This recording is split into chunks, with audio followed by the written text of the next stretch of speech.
আর কয়েক মুহূর্ত দেরি হলেই ঘটতে পারত বড় দুর্ঘটনা। এই ব্যক্তি বুদ্ধি করে দ্রুত যুবকটিকে ধরে ফেলায় রক্ষা পায় একটি জীবন। এমন নাটকীয় ঘটনা ঘটেছে মেক্সিকো সিটিতে। বৃহস্পতিবার ভায়াডাক্টো মিগেল আলেমানের ওপর একটি পথচারী সেতুতে ওঠেন ২৭ বছর বয়সী ওই যুবক। এক পর্যায়ে সেতুর কিনারায় দাঁড়িয়ে নিচে ঝাঁপ দেওয়ার হুমকি দিতে থাকেন তিনি।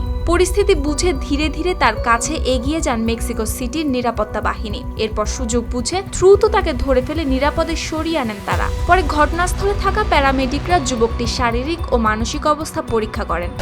Breaking news! Angela could circle! কর্তৃপক্ষের দেওয়া তথ্য অনুযায়ী তিনি তখন তীব্র মানসিক সংকটের মধ্যে ছিলেন। এরপর প্রয়োজনীয় চিকিৎসার জন্য তাকে হাসপাতালে নেওয়া হয়। তবে মাত্র কয়েক মুহূর্তের দ্রুত সিদ্ধান্ত আর পুলিশ সদস্যদের তৎপরতায় শেষ পর্যন্ত রক্ষা পায় ওই যুবকের জীবন। সুপ্তি রায়, RTV।